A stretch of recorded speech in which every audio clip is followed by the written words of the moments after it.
Quem são as duas testemunhas de Apocalipse 11? No livro de Apocalipse, Deus diz: "E darei poder às minhas duas testemunhas, e profetizarão 1260 dias, vestidas de saco." Apocalipse capítulo 11, verso 3. Há uma especulação sobre quem serão esses dois representantes de Deus e seu ministério de 3 anos e meio. Vejamos o que a Bíblia diz. A passagem em Apocalipse continua explicando: "Estas são as duas oliveiras e os 2 candelabros que estão diante do Deus da terra." Versículo 4. Esta declaração parece ser uma continuação de uma profecia que Deus deu ao profeta Zacarias, para mostrar que Deus realiza coisas através do poder do seu Espírito. Zacarias capítulo 4, verso 2 a 10. O azeite simboliza o Espírito Santo de Deus, e Deus encorajou Zorobabel, aquele que liderou a reconstrução do templo, a lembrar que as coisas espirituais seriam realizadas pelo Espírito de Deus e não por sua própria obra. Versículo 6. Depois de explicar este importante princípio sobre como sua obra é realizada, Deus então voltou à visão das oliveiras que Zacarias tinha visto. Estes são os 2 ungidos, que estão ao lado do Senhor de toda a terra. Zacarias capítulo 4, verso 14. Em Apocalipse 11, Deus revela que estes 2 profetas, que serão cheios do Espírito Santo de Deus, para realizarem a sua obra, surgirão antes do regresso de Cristo, para cumprir o seu ministério como luz para o mundo. Assim como Deus realizou as coisas através do poder do seu Espírito Santo durante o tempo de Zorobabel, Ele fará o mesmo através das suas 2 testemunhas durante o fim dos tempos. Por que 2 testemunhas? Ao longo da Bíblia, descobrimos que Deus muitas vezes trabalha com pares de indivíduos. Durante o tempo em que Zacarias estava escrevendo, Zorobabel serviu como governador, e um homem chamado Josué serviu como sumo sacerdote. Zacarias capítulo 3, verso 1. Anteriormente, Deus havia usado Moisés como líder dos antigos israelitas e seu irmão Arão como sumo sacerdote. Outra indicação de por que Deus terá 2 testemunhas é a importância de ter pelo menos 2 pessoas para testemunhar em questões judiciais. Como Deuteronômio capítulo 19, verso 15 declara: "Não se levantará uma só testemunha contra um homem, acerca de qualquer iniquidade ou de qualquer pecado que ele cometa. Pela boca de 2 ou 3 testemunhas, o assunto será estabelecido." O trabalho das 2 testemunhas. O relato do livro de Apocalipse dá pistas sobre o trabalho das 2 testemunhas. "E se alguém quiser fazer-lhes mal, sairá fogo de suas bocas e devorará os seus inimigos. E se alguém quiser prejudicá-los, deverá ser morto desta maneira. Estes têm poder para fechar o céu, para que não caia chuva nos dias da profecia, e têm poder sobre as águas, para convertê-las em sangue, e para ferir a terra com todas as pragas, quantas vezes quiserem." Apocalipse capítulo 11, versos 5 e 6.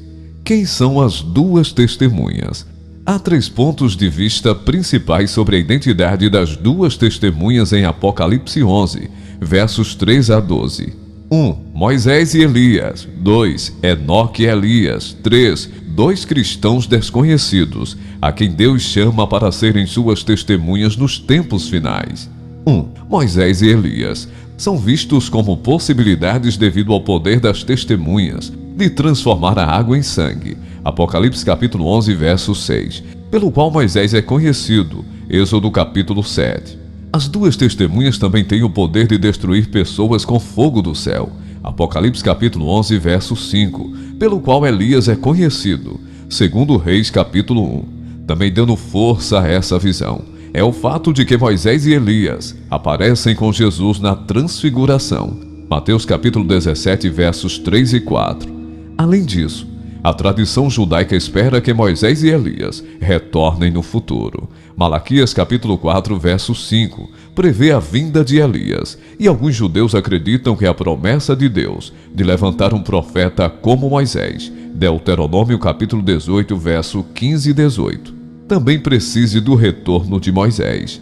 2. Enoque e Elias são vistos como possíveis identidades das 2 testemunhas porque são os dois indivíduos na história que nunca experimentaram a morte. Gênesis capítulo 5, verso 24, 2 Reis capítulo 2, verso 11. O fato de que nem Enoque nem Elias morreram parece capacitá-los para a morte e ressurreição das duas testemunhas. Apocalipse capítulo 11, versos 7 a 12. Os defensores deste ponto de vista alegam em Hebreus capítulo 9, verso 27, todos os homens morrem uma vez. Desqualifica Moisés de ser uma das duas testemunhas, já que Moisés já morreu uma vez. Deuteronômio capítulo 34, verso 5. Entretanto, existem vários outros na Bíblia que morreram duas vezes. Por exemplo, Lázaro, Dorcas e a filha de Jairo. Então não há realmente nenhuma razão para que Moisés seja eliminado com base nisso. A terceira visão sustenta essencialmente que Apocalipse capítulo 11 não atribui nenhum nome famoso às duas testemunhas. Se as testemunhas fossem Moisés e Elias, ou Enoque e Elias, por que a Escritura ficaria em silêncio sobre suas identidades? Deus é perfeitamente capaz de tomar dois cristãos comuns e capacitá-los a realizar os mesmos sinais e maravilhas como Moisés e Elias. Não há nada em Apocalipse 11 que exija que assumamos uma identidade famosa para as duas testemunhas. Eles virão para alertar o mundo, para se arrepender de ter quebrado as leis de Deus, e invocarão pragas como punição pela desobediência durante os 3 anos e meio de sua pregação. Embora já tenhamos visto que os poderes de Elias para cessar a chuva e matar aqueles que tentaram prejudicá-lo será um precursor dos poderes que as duas testemunhas terão, há ainda outra referência de Elias a considerar. Falando do ministério de João Batista, Lucas capítulo 1, versos 16 e 17 diz: "E ele converterá muitos dos filhos de Israel ao Senhor seu Deus.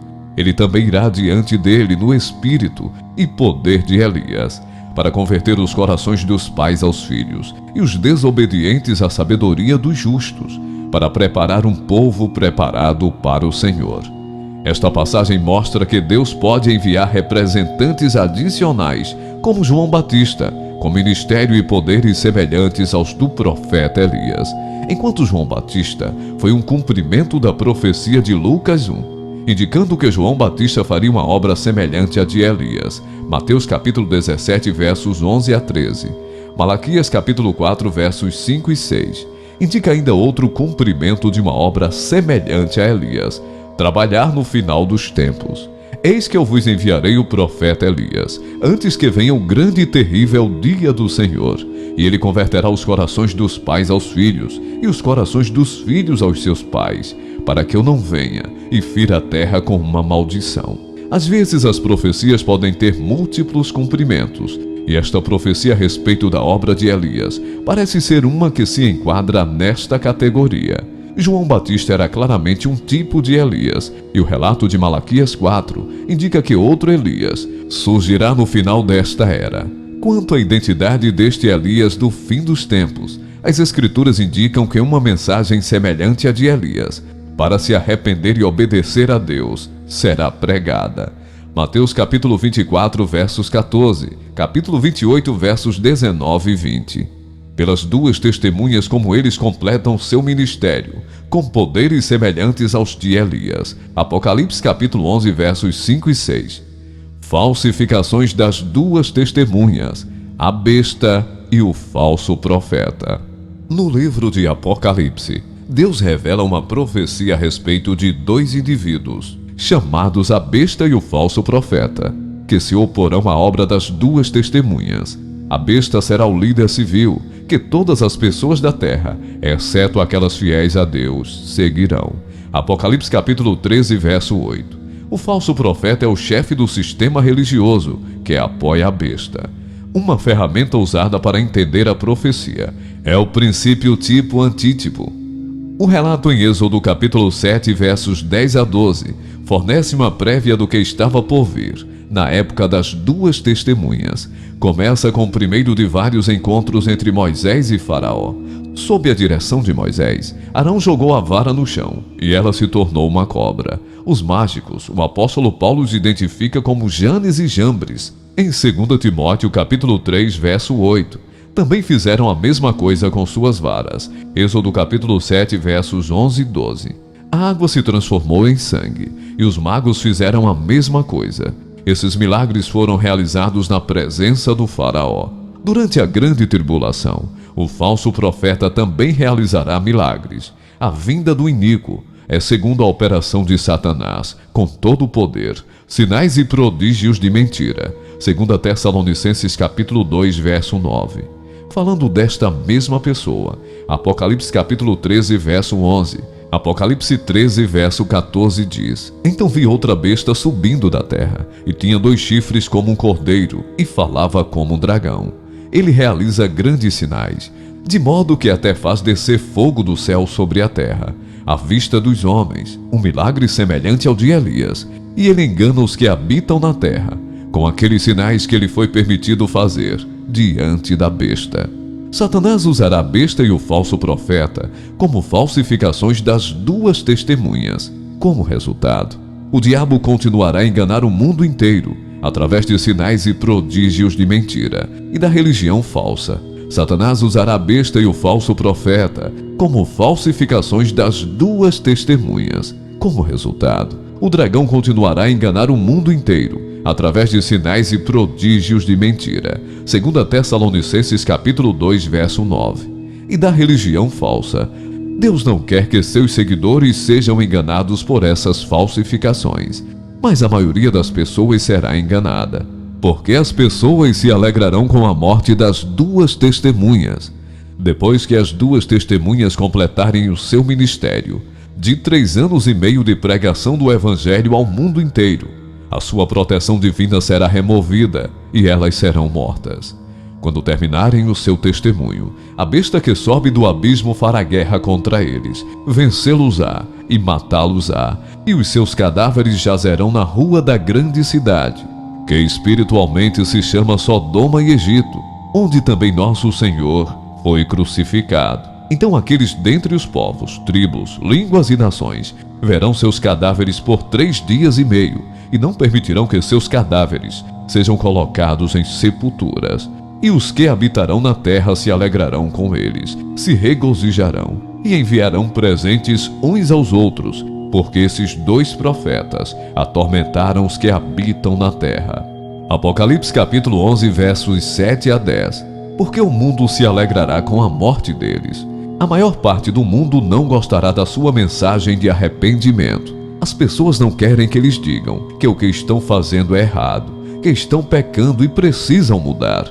Eles ficarão irados por causa das pragas que foram trazidas sobre eles, como punição por não se arrependerem de seus pecados, e culparão as 2 testemunhas pelo tormento que tantos sofrerão. Através da internet e televisão, o mundo inteiro contemplará os corpos desses 2 homens na praça da cidade. A ascensão das testemunhas. A alegria por suas mortes durará pouco. Depois de 3 dias e meio, Deus os ressuscitará dentre os mortos, e seus inimigos verão ascender ao céu. Depois de 3 dias e meio, o sopro de vida vindo de Deus entrou neles, e eles se puseram de pé. E um grande medo caiu sobre aqueles que os viram, e ouviram uma grande voz do céu que lhes dizia: Subi aqui. E subiram ao céu numa nuvem, e os seus inimigos os viram. Apocalipse capítulo 11, versos 11 e 12. Quanto à sua ascensão ao céu, este evento único ocorre no final desta era, pouco antes do retorno de Jesus para governar a terra. Qual é o objetivo? Significado de Apocalipse 11. A lição geral que aprendemos das 2 testemunhas é que Deus enviará estes 2 representantes especiais para alertar as pessoas para se arrependerem e mudarem os seus maus caminhos, para voltarem os seus corações para Deus. Vemos também que precisamos ter cuidado com os falsos profetas, que estão profetizando o que virão. E devemos ter cuidado para não nos permitirmos ser enganados. É muito melhor respondermos a Deus agora, quando nos tornamos conscientes das suas expectativas em relação a nós. Sem dúvida, a passagem sobre as 2 testemunhas trouxe grande esperança e conforto para os destinatários primários do livro do Apocalipse. Os crentes do primeiro século, que viviam na Ásia Menor, sob o regime romano, estavam enfrentando terríveis perseguições. O fim da igreja parecia certo aos olhos humanos. Ela havia sido declarada inimiga do império mais poderoso do mundo. Mas Apocalipse mostra a igreja na figura de duas testemunhas, que incomodam o mundo com seu testemunho. Essa igreja pode ter mártires, que serão perseguidos e até mortos pelo mundo ímpio. Porém, em Cristo, ela é mais que vencedora. Inevitavelmente haverá o dia em que os fiéis ressuscitarão e reinarão eternamente com nosso Deus. O mundo jamais poderá impedir o encontro entre a noiva e seu noivo.